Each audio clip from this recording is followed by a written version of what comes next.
प्रिय बच्चों, प्रातःकाल का नमस्कार। मैं आज आप लोगों को कक्षा 12 हिंदी पद में पाठ 3 है श्रद्धा और मन। इसमें के कुछ पद्यांश हैं, पंक्तियां हैं जिनके बारे में बताऊंगा। 10 नंबर के प्रश्न आते हैं, 2-2 नंबर के 5 क्वेश्चन, उसके आंसर। देखिए, आप लोगों ने सुना होगा युग होते हैं 4। विद्वानों ने 4 युग बताए हैं। पहला नंबर सतयुग, दूसरा त्रेता, सतयुग, त्रेता, द्वापर और कलयुग। 4 युग होते हैं।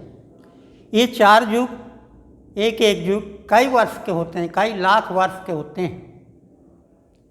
कहा गया है कि जब 4 युग बीत जाता है, 4 युग बीत जाता है, तब ब्रह्मा का एक दिन होता है।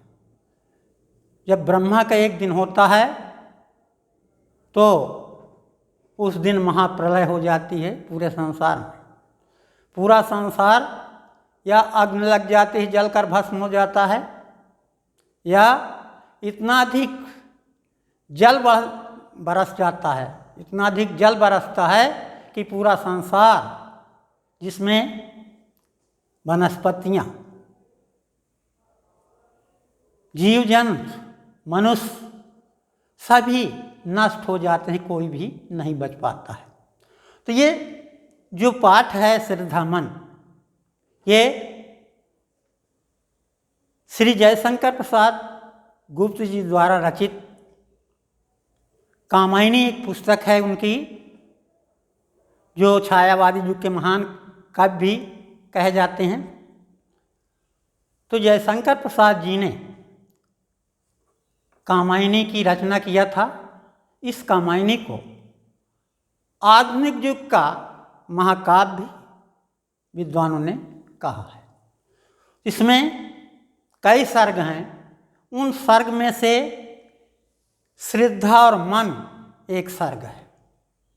किस प्रकार से श्रद्धा और मन के आपस में बातचीत होती है।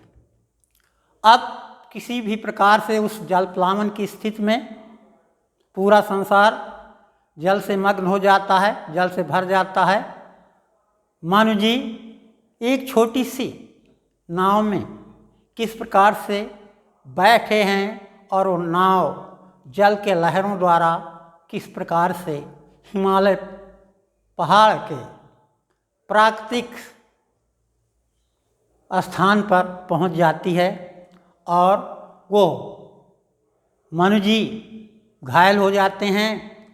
घायल होकर के प्रकृति के शरण में बैठे हुए हैं, लेटे हुए हैं। उन्हें ज्ञात नहीं कि मैं कहाँ पर हूँ,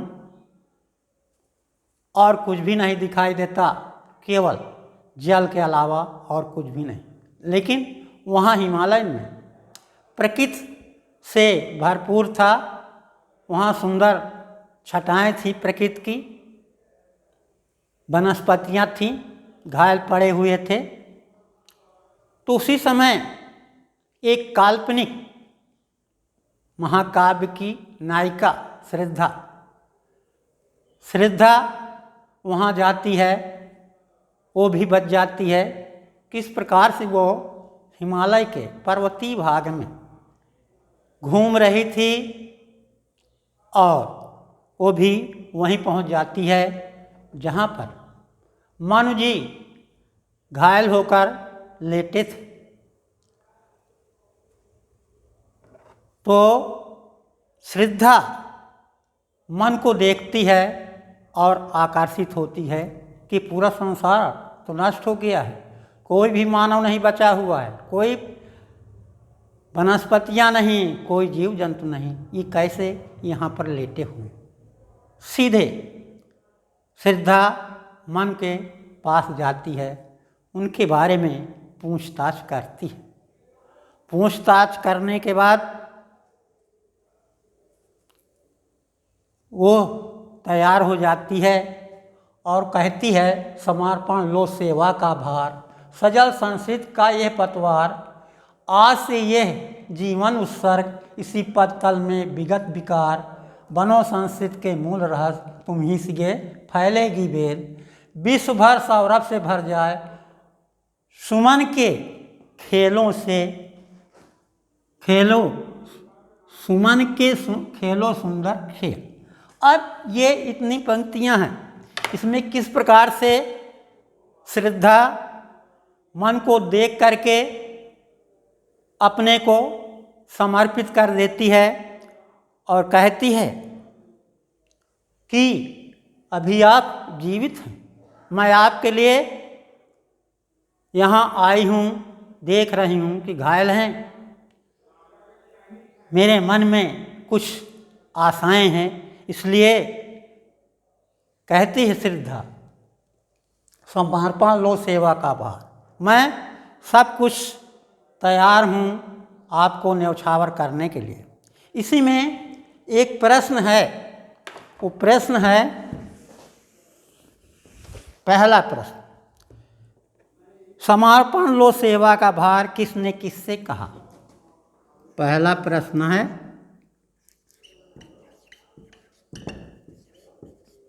समर्पण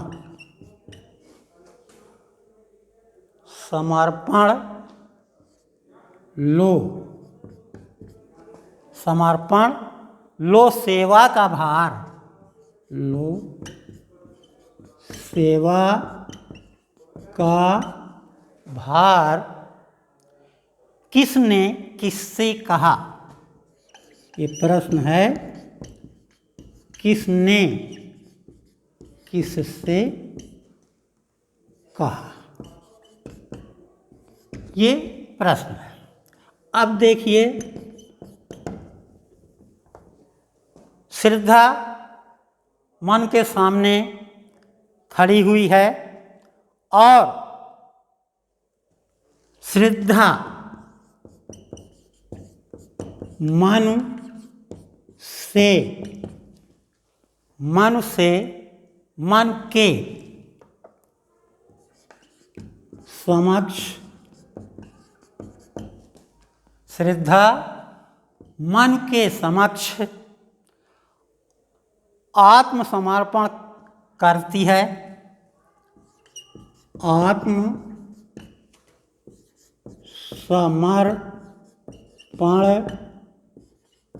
करती है और कहती है कि, और कहती है कि दोनों साथ साथ मिलकर, दोनों साथ साथ मिलकर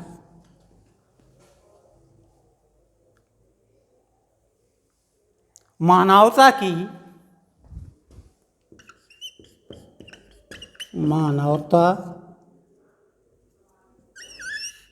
की सेवा कर सकें।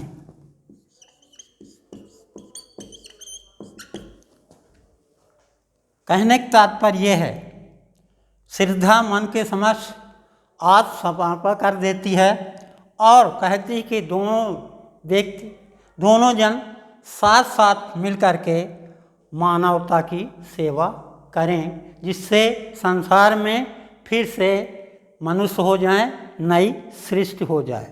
तो ये आत्मसमर्पण करती है श्रद्धा। इसी में दूसरा प्रश्न है, वो है विश्व भर, दूसरा प्रश्न,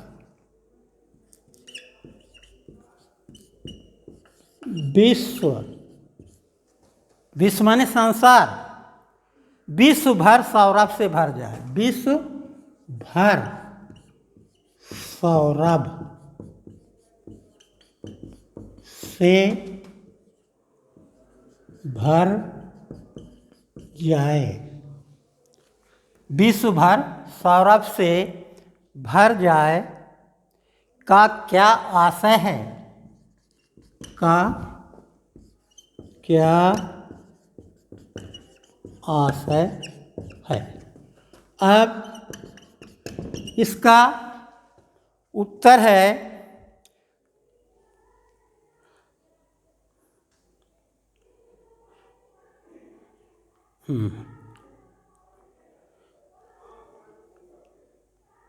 हाँ, वनो संस्कृत के मूल रहस्य का तात्पर्य विश्व भर सौरभ से भर जाए।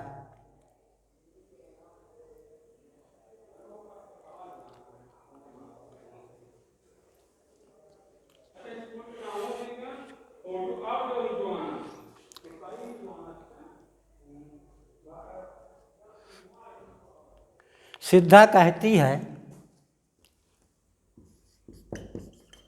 श्रद्धा कहती है कि सृष्टि के सुंदर खेलों को खेलने से, सृष्टि के सुंदर खेलों को खेलने से संपूर्ण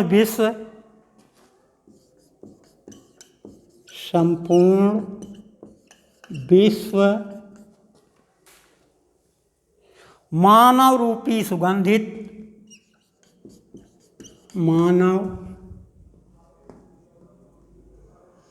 मानव रूपी सुगंधित, मानव रूपी सुगंधित पुष्पों से सुवासित हो उठेगा,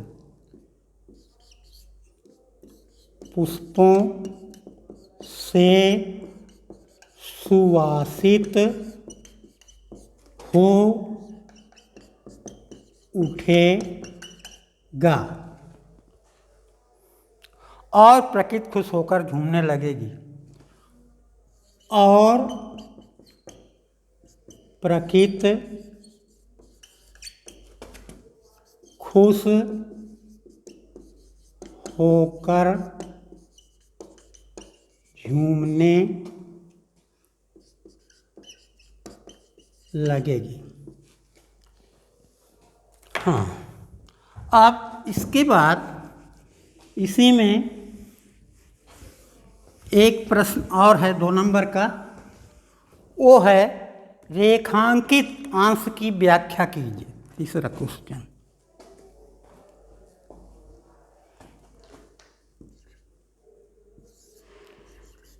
रेखांकित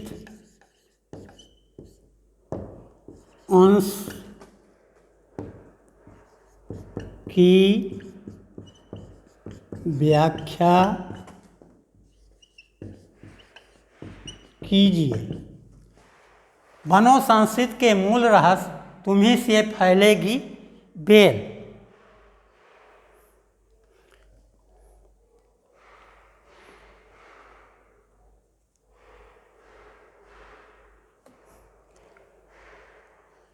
इसमें श्रद्धा मन से कहती है, उत्तर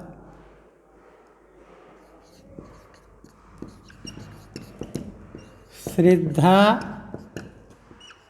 मन से कहती है कि हे तपस्वी, कि हे तपस्वी, मुझे अपनाकर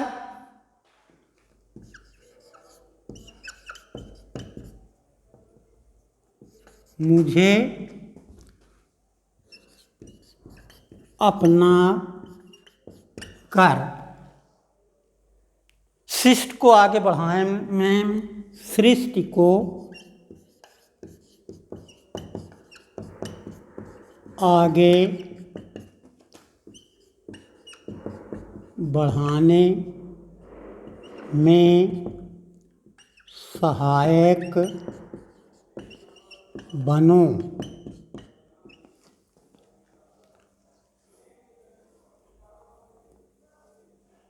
और इसके रहस्यों और इसके रहस्यों, जीवन मरण के रहस्यों अर्थात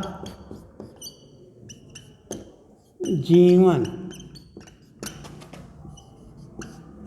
मरण के सच का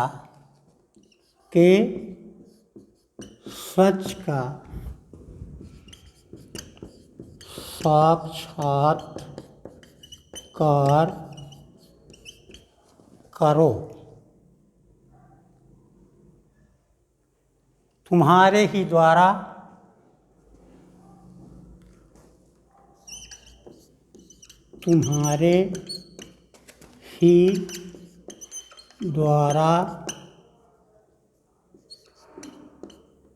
यह सृष्टि की बेल जीवन पा सकेगी।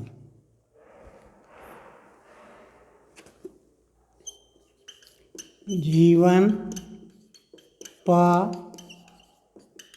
सकेगी अर्थात कहने का तात्पर्य है कि श्रद्धा मनु जी से कहती है कि आप सृष्टि को बढ़ाने के लिए जीवन मरण के जो सच का साक्षात्कार है उसको जाने और ये सृष्टि की जो बेल है वो आगे जीवन पा सकेगी, कहने का तात्पर्य है। अगला प्रश्न है इसी में, अगला प्रश्न है प्रकृति वनों संस्कृति के मूल रहस्य।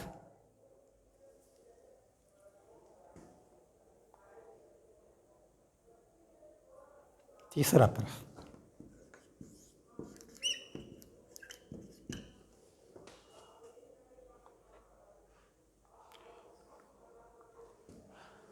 वनों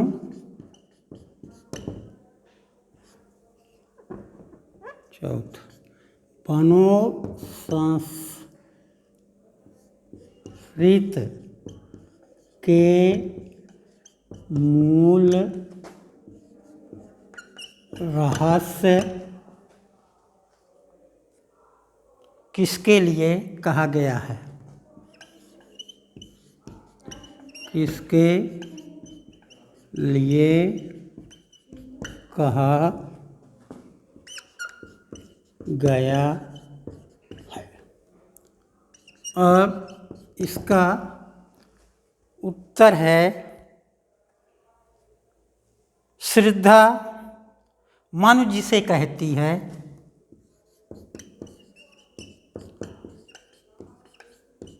मनु जी से कहती है कि आप मुझे अपना लें, मुझे आप अपना लें जिससे सृष्टि को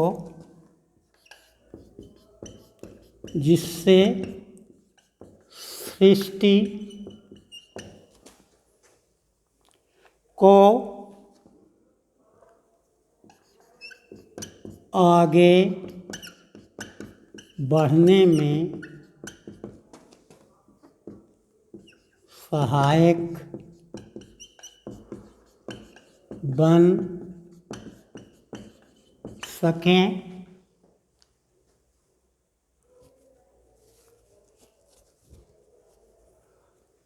जिससे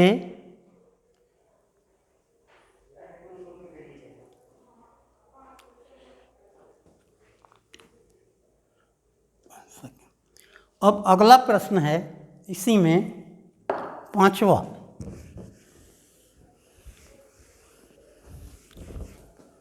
ये भी 2 अंक है।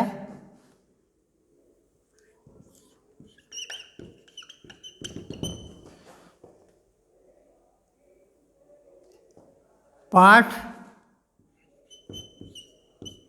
का नाम और पाठ का नाम तथा रचयिता का नाम, रचयिता का नाम उल्लेख कीजिए।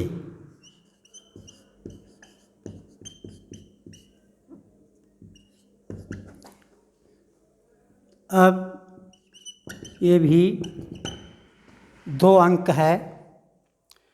प्रस्तुत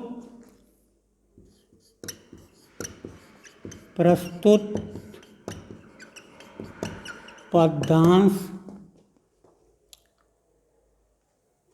श्री जयशंकर प्रसाद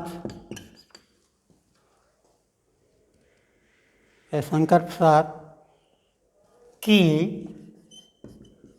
कामिनी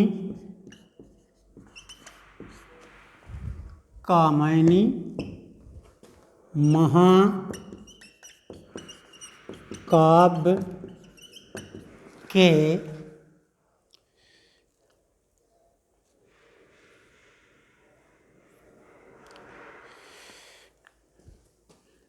शीर्षक श्रद्धा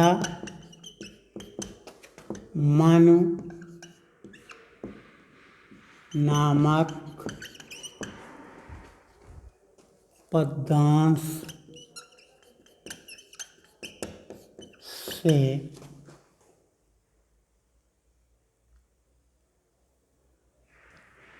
उद्धृत है।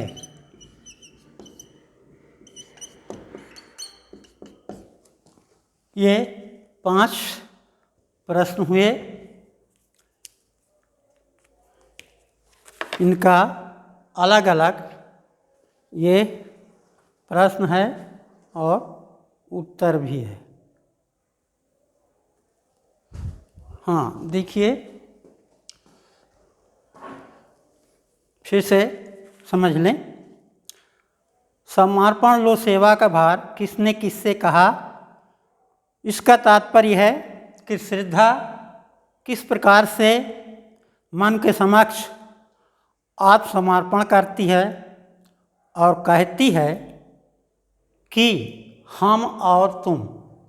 कहने के तात्पर्य श्रद्धा और मन दोनों साथ साथ मिल करके इस मानवता की सेवा करें, जिससे ये निर्जन संसार में मानव का आगमन हो और संसार में सृष्टि हो। दूसरा प्रश्न है विश्व भर सौरभ से भर जाए। ये प्रश्न है। इसका उत्तर है कि ये जो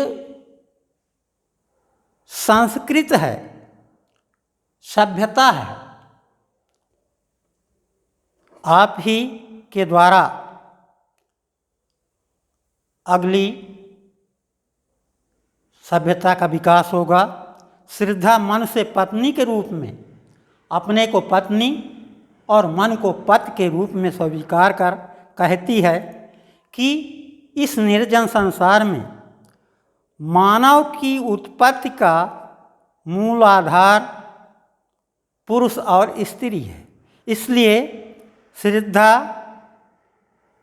उत्पत्ति का मूलाधार बनने के लिए मनुष्य से आग्रह करती है कि फिर से एक संसार की रचना हो, सभ्यता की रचना हो और मनुष्य हो।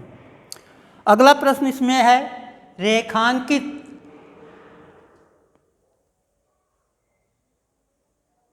पद्यांशों का तात्पर्य लिखना है। श्रद्धा कहती है मन से कि इस सृष्टि में अनेक प्रकार के खेल हैं जो मनुष्य को खेलना होता है। अगर आप साथ दें तो इन सुंदर खेलों को खेला जाए और संपूर्ण जो संसार है, इस संसार में मानव रूपी जो सुगंधित पुष्प है, अर्थात मानव का विकास हो।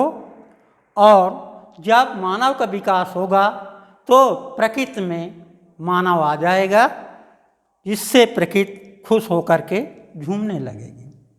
अगला इसमें प्रश्न है, वनो संस्कृत के मूल रहस्य किसके लिए कहा गया है? श्रद्धा मनु जी से कहती है, ऐ तपस्वी, आप निराश होकर के क्यों बैठे हैं?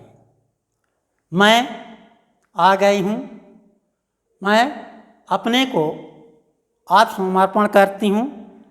यदि मुझे आप अपना लेंगे तो ये मानव रूपी जो सृष्टि है, इसको आगे बढ़ाने में सहायक आप बन सकते हैं। स्त्री पुरुष दोनों के संयोग से आगे मानवता रूपी जो सृष्टि है वो बढ़ेगी।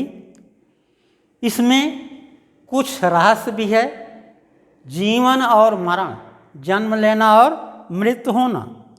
तो जीवन मरण संसार का नियम है, जो जन्म लेता है उसकी मृत्यु निश्चित होती है।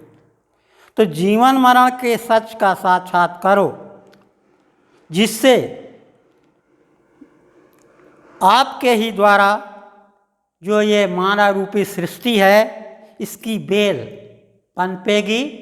बहुत से मनुष्य इस संसार में हो जाएंगे, पूरा संसार मानव से भर जाएगा। इस प्रकार से श्रद्धा मन से कहती है। अब अगला एक प्रश्न और है, वो है पाठ का नाम तथा रचयिता का नाम का उल्लेख कीजिए। प्रस्तुत पद्यांश हमारी पाठ्य पुस्तक काव्यांजलि अर्थात पद्यांश, जिसको श्री जयशंकर प्रसाद जी ने रचा था, उनका एक महाकाव्य था जिसका नाम था कामायनी। हमारी पाठ्य पुस्तक पद में संकलित उनके द्वारा रचा हुआ श्रद्धा और मन शीर्षक जो है, इस पद्यांश का शीर्षक है। श्रद्धा और मन तथा साथ ही साथ इसके रचयिता श्री जयशंकर प्रसाद गुप्त जी हैं। तो ये जो पंक्तियां हैं, इसमें 5 प्रश्न बनते हैं, जो 2-2 अंक के होते हैं। उसका उत्तर लिखना होता है, जो मैंने आपको अभी ये पढ़ाया और लिखाया। इस प्रकार से एक पद्यांश रहेगा, कुछ उसकी पद की पंक्तियाँ रहेंगी, उसके नीचे उत्तर दिए रहेंगे और उसे इस प्रकार से हल करना होगा। देख लें, हो गया समय कि नहीं?